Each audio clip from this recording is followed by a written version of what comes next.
And welcome back to the Cover 3 podcast here on CBS Sports. That's Tom Fornelli. That's Barton Simmons. I'm Chip Patterson.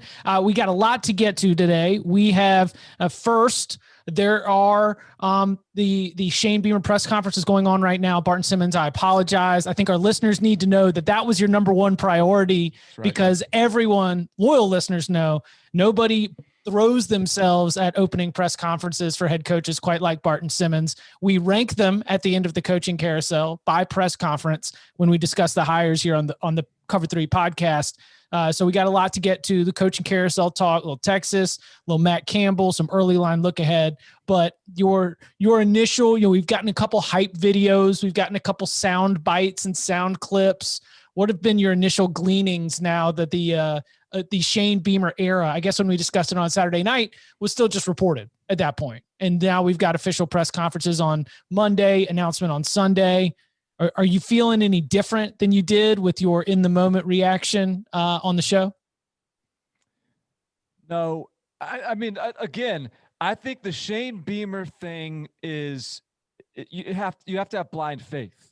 You have to be, if you aren't inside the machine, I don't think there's any real reason to believe it will work. But if you've been inside the machine, if you pop the hood, if you check the engine and it looks good, then okay, well, maybe. Even the press conference, it's like this guy clearly killed the interview process.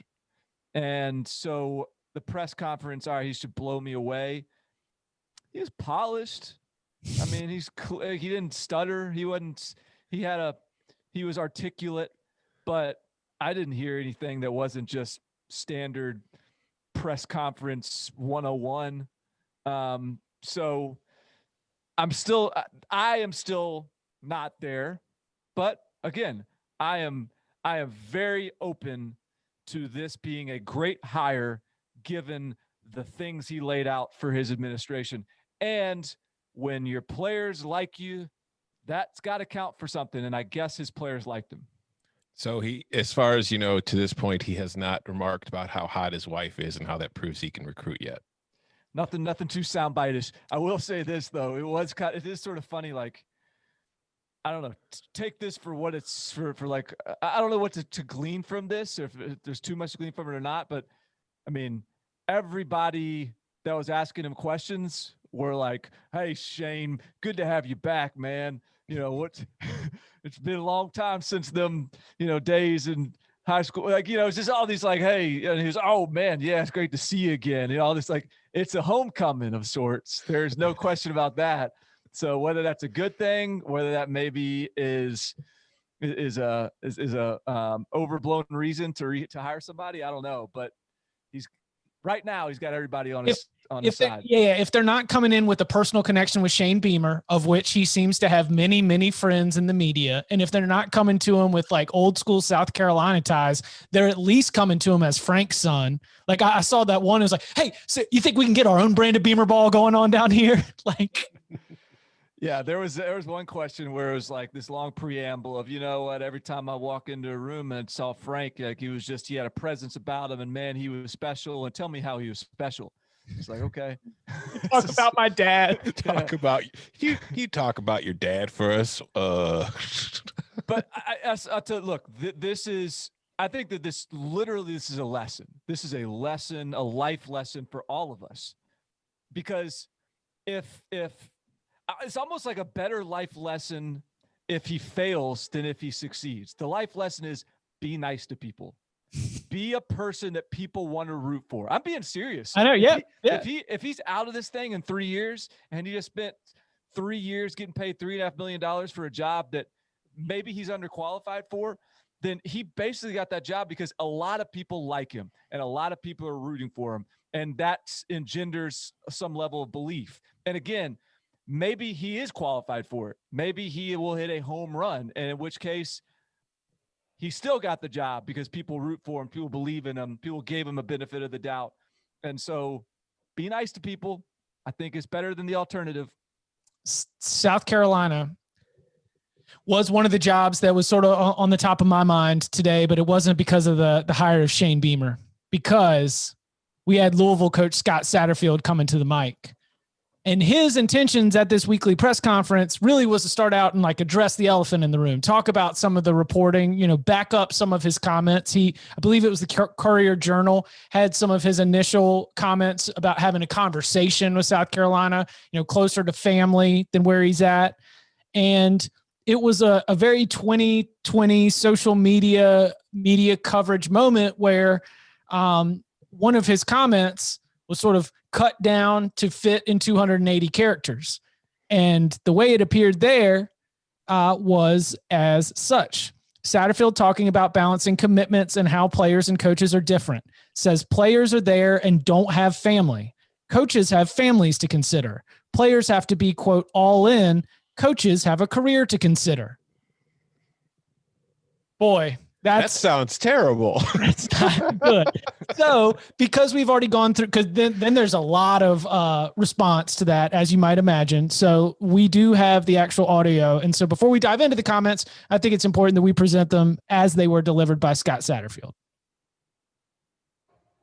Well, I think as players, it's a little bit different than coaches. I know sometimes we like to lump coaches in with players. As a player, you're there for 3 to 4 years and then you're done. You're right. And I think as coaches, and as players, you really don't have a family. I mean, it's just you, and as coaches, and I'm just thinking in general terms here, coaches have wives and kids and, as a job, are they going to be at a job for 40 years? I mean, there's a lot of different things I think that are involved with coaching. I think, with the players, like I said, it's 3 or 4 years and they have to be all in because it's hard as a player.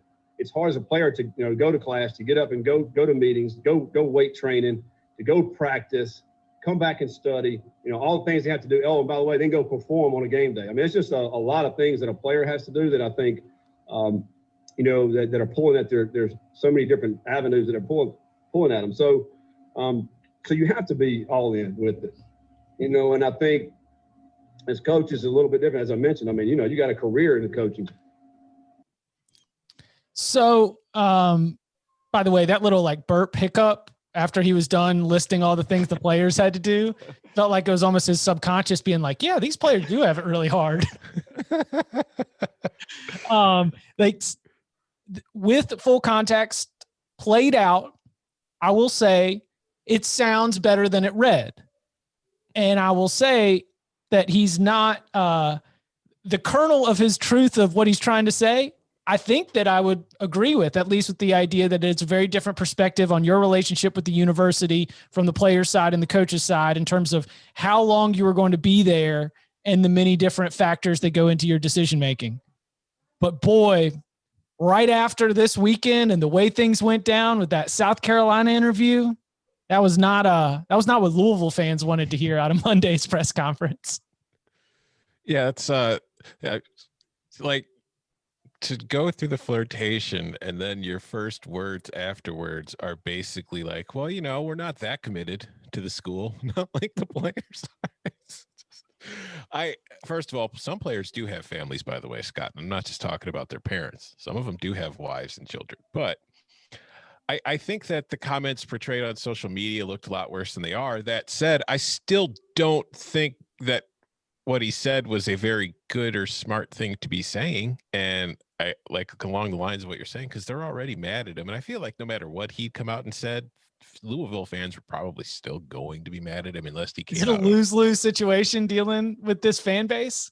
I just think that there are, like, when you're already mad at somebody, like say you're in a fight with like your wife or your significant other or whoever, and you're angry at them, and then you kind of like the fight's not over, but you've stopped the fight, and like an hour later they'll say something and you're just kind of like your response to it is already angry. Even though there's nothing, because it's just like you're still holding on to it. And I feel like that's the situation where Louisville fans were going to be in today, where no matter what he said, unless he just came out and said, hey, I'm sorry, I'm an idiot, I'll never do it again, I'm so sorry, please forgive me, I want to be here forever, or something, stupid like that, then they were going to be mad. But it's just, I think that what he was saying was true in some ways, in that there are different commitments between a player and the school and the coach and the school, because the players, as far as the playing goes, it's short term. You're not going to be there forever. For a coach, you might be there forever, but there might be another opportunity that comes up. And it's kind of like if you're a player and, maybe you want to transfer, maybe you don't like the situation you're in. Maybe you put in your 3 or 4 years, you get your degree,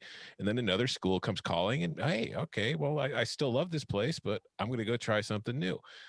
So I get that. I just think that coming off a weekend in which you were not shy about your interest in the South Carolina job, and then you're kind of hinting at the fact that maybe you're just a little homesick, you got family closer. And again, that's nothing wrong with that. That's just a guy being honest about the situation.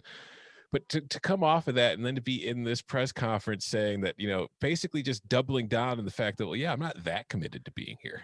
Well, dude, he went all the way in. I think he was trying to only reinforce the ideas like this has nothing to do with my unhappiness with Louisville. I think we got a great thing here. It's just, for family reasons. And so later on in the press conference, he was asked, said, okay, well, if North Carolina or NC State ever called, would you take that call? And he was like, heck yeah, I'd take that call. Exactly. So it's like, and again, it's like whether you're sitting there saying, I don't like it here, and we don't know that that's the case. I don't think that's the case. I don't think he might love it. It's just if North Carolina calls, he's going to pick up, just like when South Carolina called. Yeah, exactly. So it's one of those times where it's like, hey, jobs. He probably should have just said the same thing he'd already said on Sunday or Saturday, whatever day it was when the first news first started to break. Just said the same exact thing, because at least that way you're not putting any more fuel in the fire and you could just try to move on. But yeah, it wasn't a great weekend for Scott Satterfield, in my opinion. So as Scott Satterfield's biggest believer on this podcast, I feel I saw you wait for the dirt to get thrown out on the street before you wanted to step in here. Right.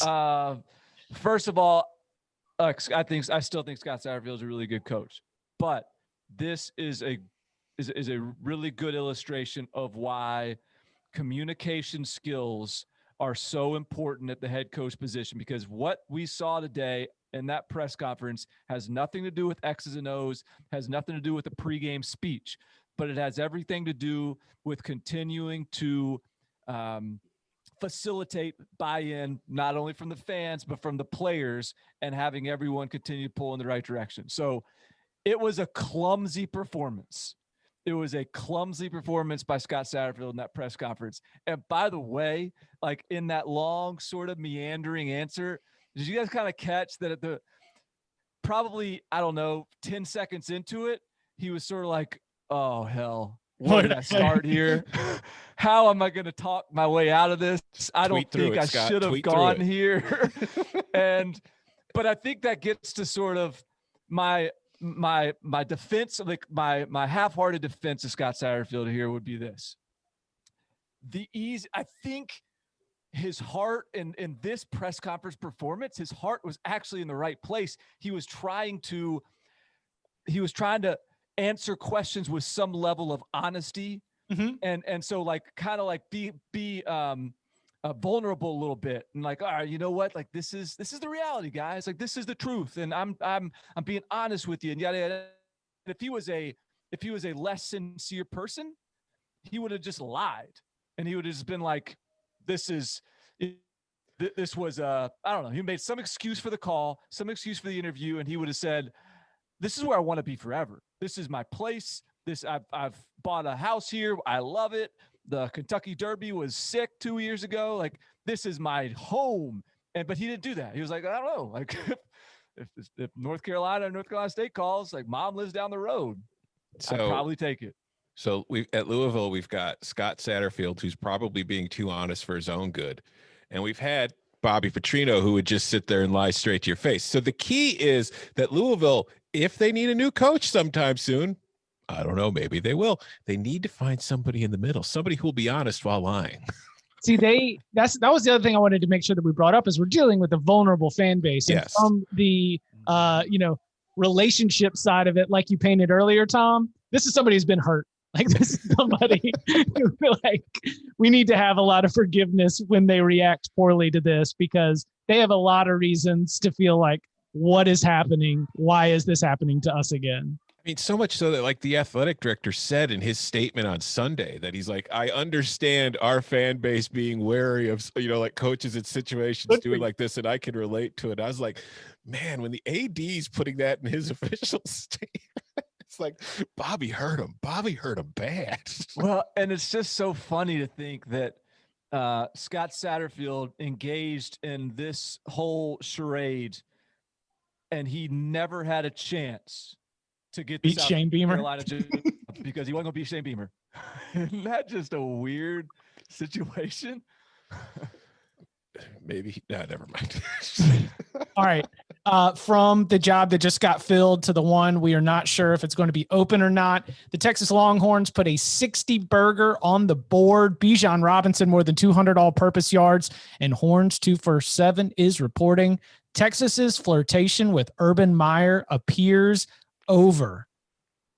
What is this? How seriously did you all take the idea of Urban Meyer coming to Texas to replace Tom Herman during this offseason?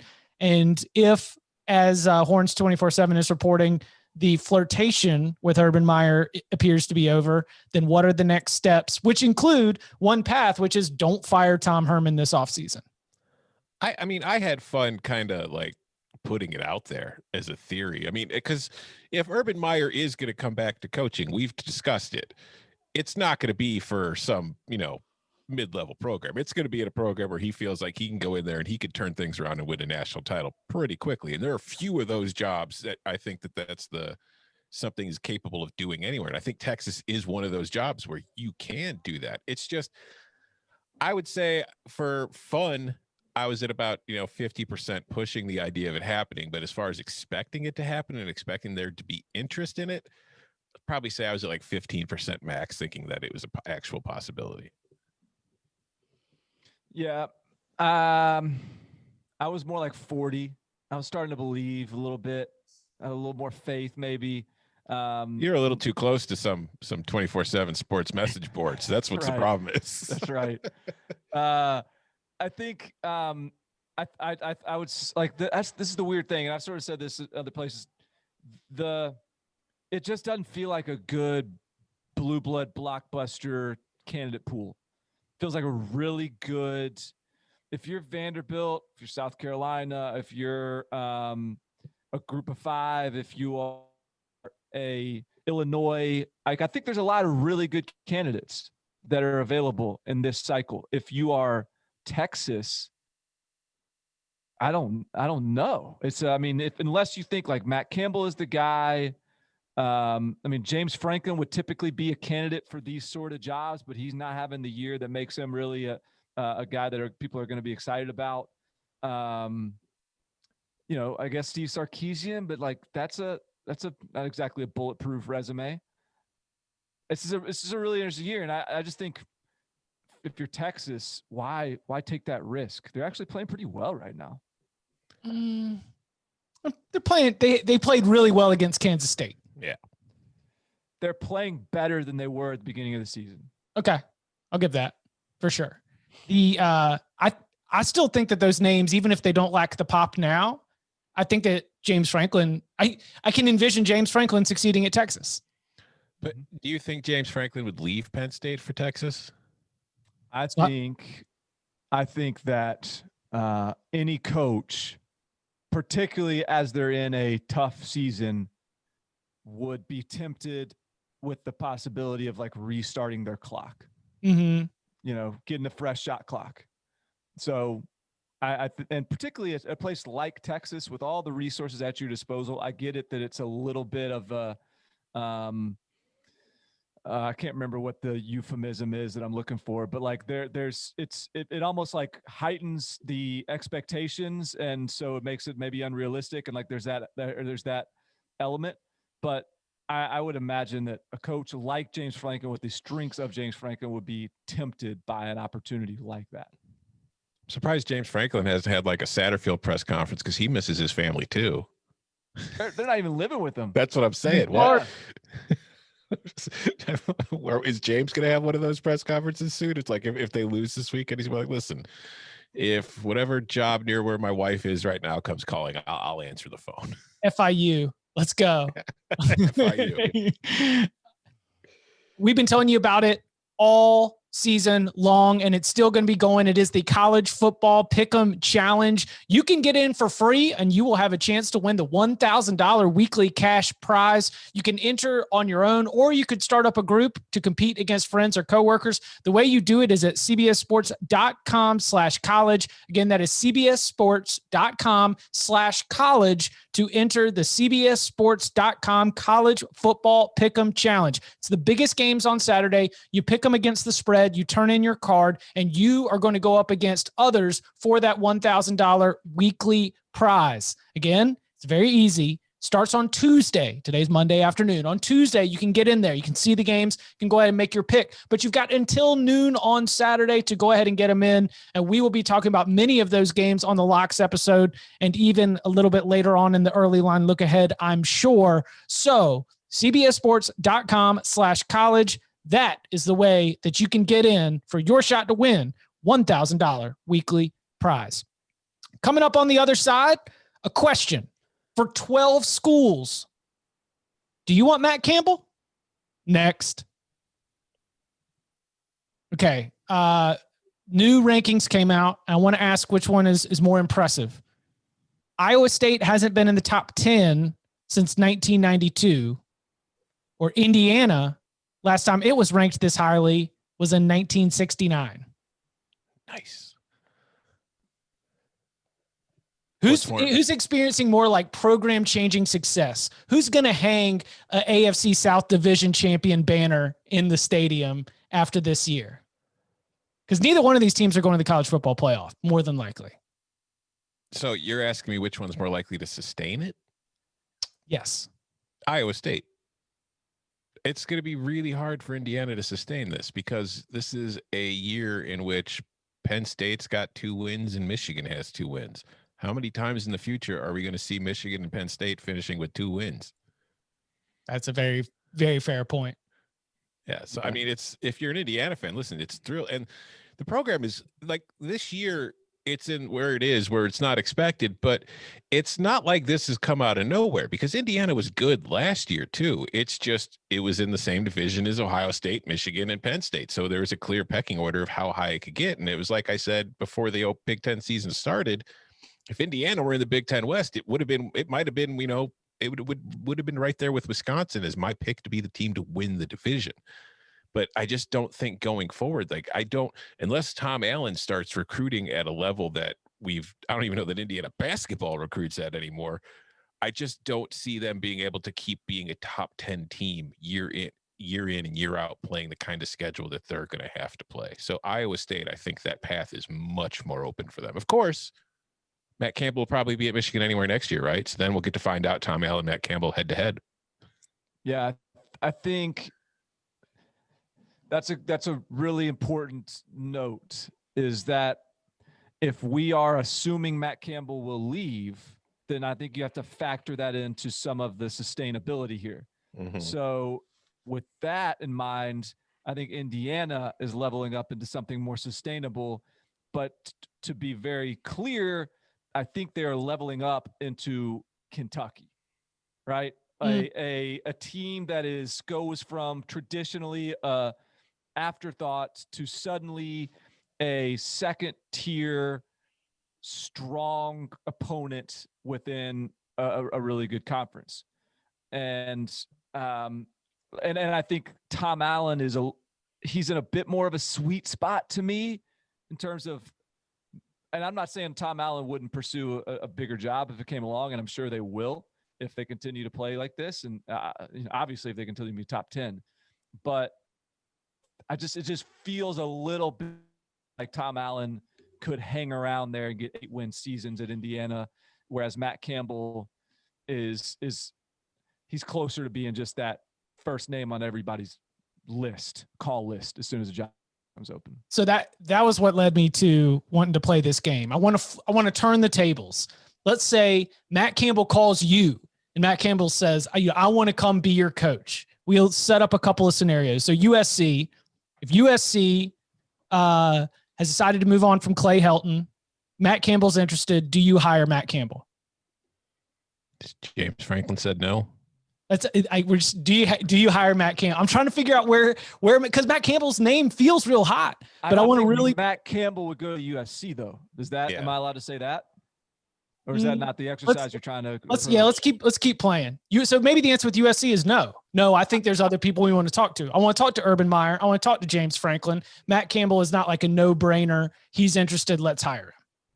Correct. I think that's where I would land on this one. Yeah. I think Matt Campbell is going to try to stay in this sort of Midwest footprint, and I just think that's where he's going to be comfortable recruiting and building and developing. And so that would be where I'd circle the map and like. So UCLA, same thing. Matt Campbell calls and says, "I'd love to come to UCLA. Would you be willing to fire Chip Kelly to hire Matt Campbell?" Auburn. Yeah, because I think Matt Campbell's a better coach than Gus Malzahn.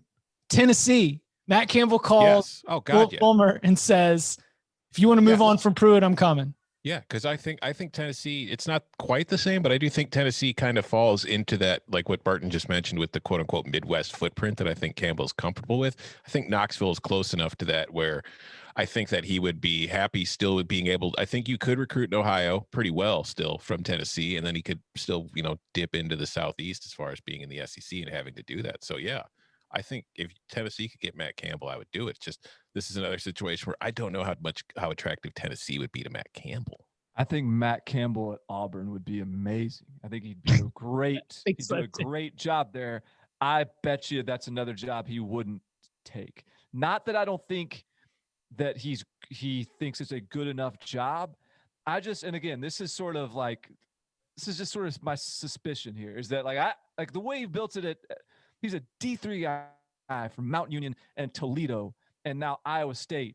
And he is allowed all of the rope he wants to build it the way he wants. That's why I got like Michigan State, Michigan.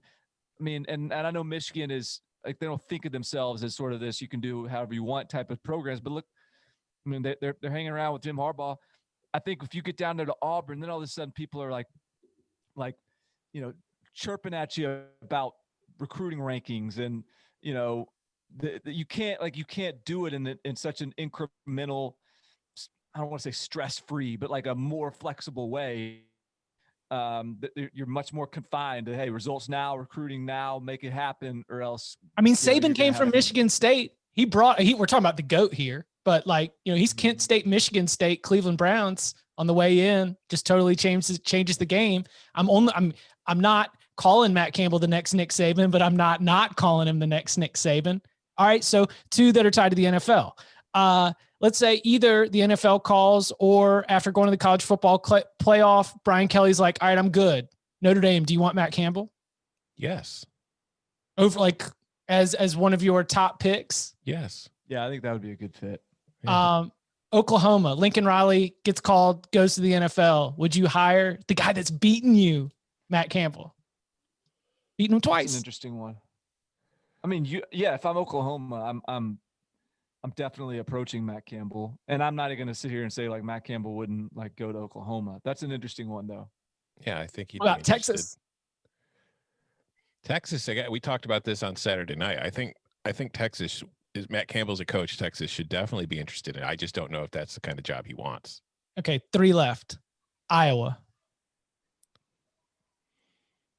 I'm not trying to get attacked on the street here. Yeah. Kirk Ferentz decides to step down. It's been a very tumultuous year. Iowa all of a sudden needs to hire a could Got a lot of support behind it. There's no way in hell Matt Campbell would do that. Okay. Because could you imagine leaving Iowa State to take over the Iowa job? I can't imagine Urban Meyer at Michigan, but that's because Urban Meyer has a restaurant with his record against Michigan, in the restaurant as the name of the VIP, dining area. You've got to get a little bit deeper in the hate before I'm going to take the Cyhawk as a reason worth turning down. I would say is maybe a better job. That's real hate. Those two, the vitriol between those two schools it's up there. Well, much love to Chris Hassel. I'm sure I just infuriated him and a ton of football fans, either on the Iowa and on the Iowa State side. All right, Penn State, Matt Campbell calling. Yeah, I think that works. And then Michigan. I think that works. Yeah. Yeah. I don't know if he would be their number one target, but I think you could make the argument that he should be. Yeah. Mm-hmm. Matt Campbell, very hot right now. But he's, like the Matt Campbell haters though are squirming right now because this is the first year where Matt Campbell has actually had a little bit of substance behind the hype. Everyone before it was just like, oh, he's getting 8 wins at Iowa State. And so, and beating Oklahoma. Well, how many times did he beat Oklahoma before Once this year? before this year. Right. Right. But he's played him close. Mm-hmm. But so he's like riding that one upset in a couple 8-win seasons. And this is the first year where I think that he's taken the next step, won a few more of those close games that sometimes gets him. And now I think you can start having that conversation and sticking it to the haters. Matt Campbell love here on the Cover 3 podcast. All right. Early line look ahead. Michigan got the Rutgers line for Ohio State. And at first I said, oh my gosh, they've got the Rutgers line. And then I remembered staying up and live blogging an overtime game between Michigan and Rutgers. And it's like, no wonder Michigan is getting the Rutgers line. Michigan has the same power rating as Rutgers. 30-point favorite. Well, I mean, I think some of that has to do with the current situation Michigan finds itself in, because let's not forget, Michigan was favored by how many points in that Rutgers game? 10? Mm-hmm. So I don't know if the power rating's the same. I think the scenario, but no, that is, Felica tweeted that to something about this today. I can't find it right now, but it was basically along the lines of like, he was saying this was like the 9th or 10th time, whatever it is, that we've seen a spread in the 30-point range between conference opponents this year. And then he listed the matchups that had gotten it already. Like, one was last week with Notre Dame and Syracuse, and then there was like Georgia, Vanderbilt. But anyways, the point he was trying to make was look at these matchups and now realize that this is happening in an Ohio State, Michigan game. Because it's like, that's just kind of where Michigan is right now. Notre Dame, Syracuse, and shout out to Chris Felica from ESPN for this one. Notre Dame, Syracuse, Florida, Vanderbilt, Alabama, Kentucky, Oklahoma, Kansas, Ohio State, Rutgers, Alabama, Mississippi State, Clemson, Syracuse, Texas A&M, Vanderbilt, which doors, and Clemson, Wake Forest. And you know what? I might take Michigan just on principle. I'm not going to, I won't be on it. I've done that dance too many times this season. People understand where my principles land. Oh, actually, I'm not alone in this thought because looking at it now, the line's down 28 and a half. Too many daggone points. Yeah. That's everybody held the same kind of feel that I had. The other 30-point spread this week is Alabama as 31-point favorites over our beloved Hogs. Do you think that this is the just like this, the nature of this season has distracted us from the possibility that Alabama might be the best college football team of all time? Yes. You're turning your back on LSU already? That's what I'm saying. Like, LSU just was the best college football team of all time, and Nick Saban is just like kind of putting that up on the bulletin board all summer, and now he's just like, okay, well, let's just go ahead and have the best college football team of all time. Because they are like the thing that LSU had was it beat all these highly ranked teams, but Alabama no one is coming close to them. And it's all about the playoff run. If they start winning the playoff games by 28 points, then I think you got to have that conversation. Because Burrow had 7 touchdowns at halftime of a college football playoff semifinal against the Big 12 champs. Yeah, You got to go out and do something stupid against the best teams, because if we're going to look at Indiana's success and think about how they're doing it as Penn State and Michigan are down, SEC West isn't great.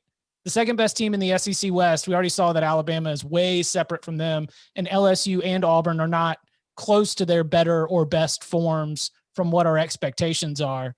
So the gap and the perceived gap that we see as Alabama plays this conference-only schedule, but when we're going to start throwing out the best teams of all time, I don't even know if they're the best Alabama team of all time, but I understand your point that we're probably so caught up in the craziness of trying to, like, bowls getting canceled, trying to finish the season, whether or not Ohio State's going to be able to play for the Big Ten championship game. Like, there's so many other things to think about that we aren't normally able to take stock of where Ohio State is, but I'm willing to entertain the idea without a doubt. I mean, I'm willing to entertain this Devonta Smith for Heisman Trophy argument. I understand that you want to back off of it, but it's important. I do not want to back off of it. It just felt, it just felt like I was no longer one of the cool kids. Here's what it is like the hit station. Yeah, like Barton still has his Devonta Smith T-shirt. He's just not wearing it in public anymore. Right. I gotta find something else culty to wear. So in that, like, is the Heisman Trophy picture 6, maybe 7 players? It's Trask, Pitts, Smith, Jones, Fields, Lawrence, and Notre Dame's pushing Book. A late hard charge for Ian Book to get in that Heisman Trophy finalist discussion. The argument being he's a quarterback at Notre Dame. He's the winningest quarterback. He's a winner. But is there anyone else who you all think deserve consideration? Like, if you were putting together your watch list? When you say Devontae, people will always be like, well, Najee's just as good. So I don't know if Najee's going to steal even more votes from the Bama contingent.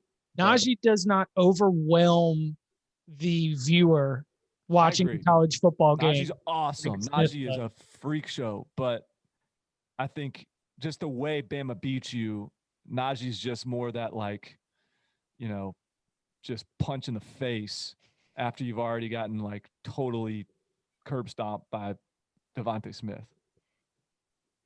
Is there anybody else that you could think of? I mean, and not who would win. Realistically, are you saying realistically? No, I'm not talking about who would be, like, discussed. Like, not who we think will win it. Like, if you were sitting here having that discussion and you were trying to say if you were asked who's the most outstanding player in college football, I think I would, if I was getting on the whiteboard and breaking down my vote that I don't have, I would probably also include Breece Hall in the discussion. Mm-hmm. I mean, he's been the focal point of this breakout Iowa State season, and he's been really good. I can't believe that you went to Breece Hall before you went to Jarrett Patterson. the guy who's averaging 230 yards per game. It's true. That's a good point. It's a good point. The Bulls are everywhere. So Breece has hit 1357 with 17 touchdowns at 6.11 yards per attempt. It's the second most. No, not the second most. He's got 1,300 yards rushing right now. Yeah, he's averaging 135 per game. They played that many games? Yeah, they played 10 games. Yeah. Whoa. Wait. Oh, Breece. Not I Jarrett. thought you were talking about Jarrett. I was like, no, Jarrett's averaging 230 per game. Yeah, he's at 929 through 4. There you go. Okay, right. He's literally averaging 95 yards more per game than Breece Hall. But I don't. Okay, so Breece Hall's a good call. I don't know if I could come up with another one to add to it. I mean, I think if he wanted to, he's got no chance of winning it. But if Devonta Smith's obviously the best wide receiver in the country, I think if you just look at the numbers, Elijah Moore has a case. I just don't think it's a very good one to be a finalist. Ole Miss, by the way, if they are able to play, and I think the indication we should be on track after they had to pause all activities, but Ole Miss, Texas A&M, 8 p.m. on CBS. You got a little primetime CBS. So go Army Navy, be in the normal afternoon slot, and then 8 p.m. on CBS, a little Texas A&M Ole Miss. Remember, you can stream all those games on cbssports.com through the CBS Sports app, pregame, halftime, and postgame, all on CBS Sports HQ. Florida, 24-point favorite against LSU. Lay it? No. That's too many points for Florida's defense, in my opinion. I mean, LSU's offense was able to at least do some stuff against Alabama last week. You know what I mean? Mhm. Like, I feel like if they could put it, what they finish with 17? Mhm.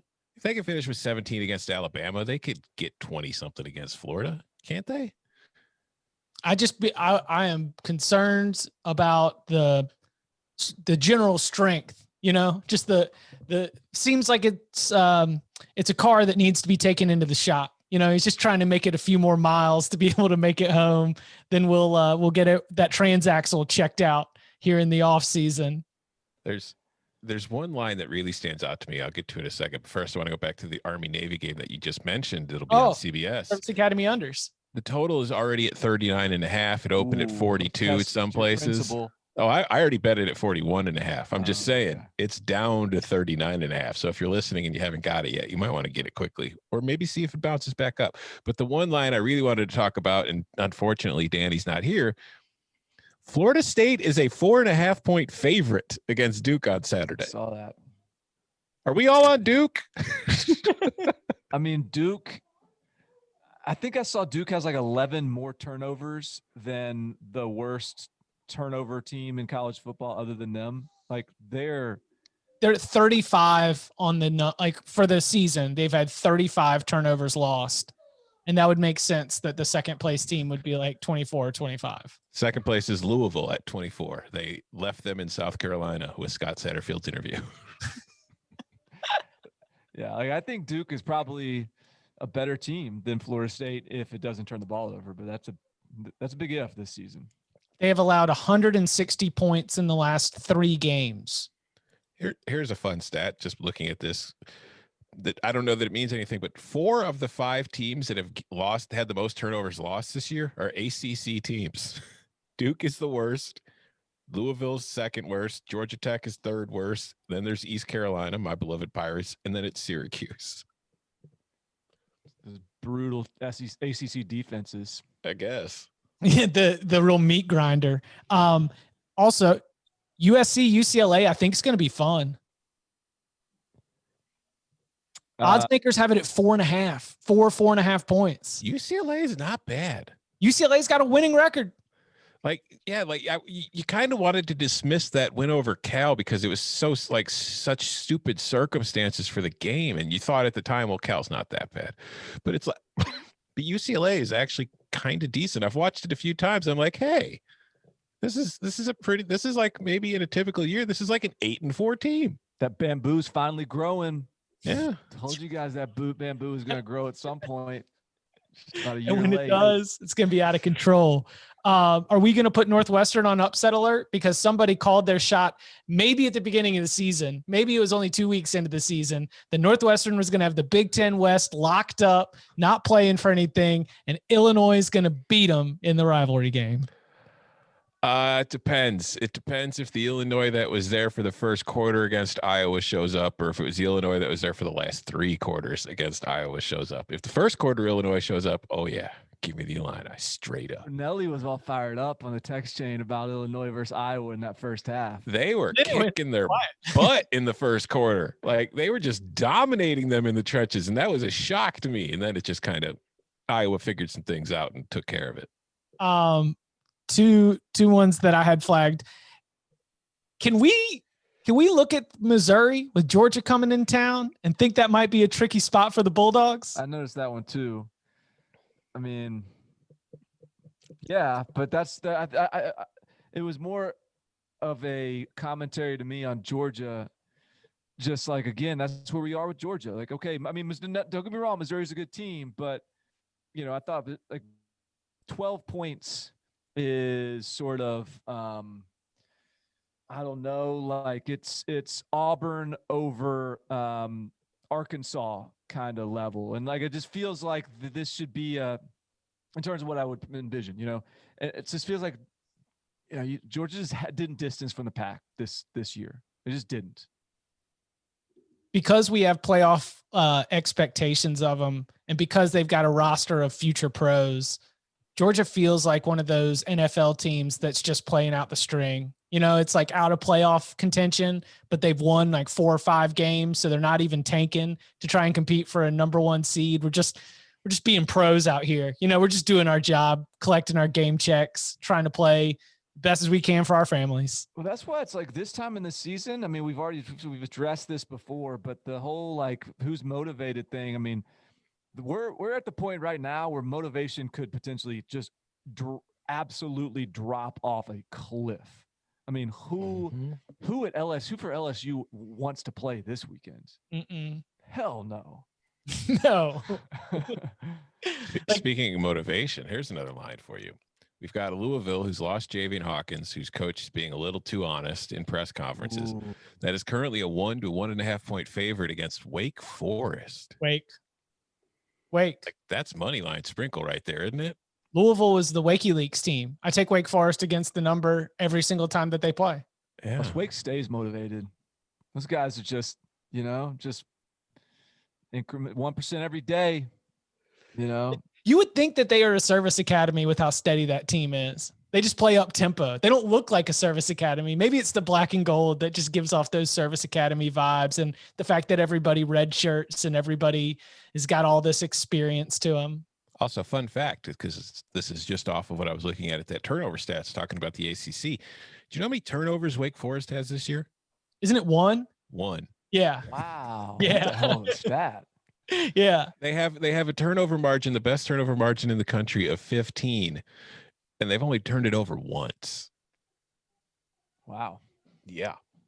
So it's David Hale from ESPN and Dave Clawson once had a conversation about this, because Hale is firmly in the camp of, I believe it's luck, that a big part of turnovers are luck and we overvalue them. And Dave Clawson took the other side of the discussion to say, no, I believe that you can coach to not turning it over and give yourself more chances to get turnover luck. Like you can work on one half of that equation. Whether the other team coughs it up, you can try to work on, defensively coaching it up, but you can coach yourself into good turnover margins with at least half of it.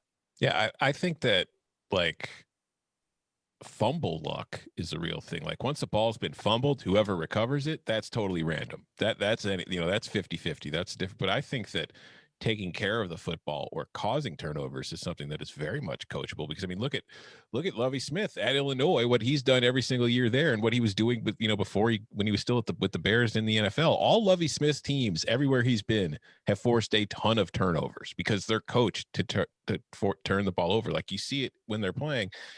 There's one guy that starts to make the tackle, and then as one guy's making the tackle, 3 or 4 guys come and start going after the ball. And they're coached to do it, and it works. They force a lot of fumbles. I think that once the ball is loose, then it's luck. As far as interceptions, I don't think that's all luck. I think that a quarterback who makes a lot of dumb decisions isn't relying on luck to make dumb decisions. I think they just make bad decisions. And then one last one I had, Cincinnati, double-digit favorite on the road at Tulsa. You want to be real tempted just because it's, Cincinnati's been on the sideline for a little bit. They got that top 10 ranking. I think that we are going to be dealing with Cincinnati and Tulsa almost assuredly in the American Athletic Conference as I pull up the standings real fast. Both teams are 6-0 and both teams are 3 games clear of anybody else. So yes, it does appear like we will be in that position. I mean, that line is getting smaller. If it gets to 10, I'm all over the Bearcats. Yeah, Cincinnati. Because it felt like it was begging me to take Tulsa, and Cincinnati's the better team. Mm-hmm. And I mean, Cincinnati is still harboring fantasies about a playoff berth. So it's not like this is going to be a situation where they're like, all right, let's just, let's save it for the title game. Good point. You got something else? No, it's a weird year for Tulsa, though. I had to look at their schedule to remind myself of this. Their only loss was that first game of the year against Oklahoma State. Yeah. Mm-hmm. Which is like kind of crazy, but they're not blowing anybody out, really. Oklahoma State has wins against Tulsa and Iowa State, 2 of the better teams in the country. Like Oklahoma State's whole profile is being anchored on the way that defense was playing in the first month of the season. Right. Some of us might argue that Tulsa lost to East Carolina. That is true. There's some ball don't lie there that might be coming. I thought it was going to happen in the SMU game and the Tulane game. And Navy. Tulsa's been playing with fire. I mean, Cincinnati Bearcats by 20. The luck has evened out for them after last year, but yes, they have. He is Tom Fernell. You can follow him on Twitter at Tom Fernell. You can follow him at Barton Simmons. You can follow me at Chip_Patterson. We will be back on Tuesday night with another set of playoff rankings reaction. We will also turn back to the mailbag on Wednesday. So if you want to get in a question for the mailbag, you can do so by leaving us a 5-star review, 5 stars, leave a review, and then also leave your question for the mailbag. We'll add it to the big old bag of mail. We'll also solicit questions on Twitter at Cover3 Podcast so that we can get all those together by Wednesday. Gentlemen, thank you very much. Thank you. Yes, sir.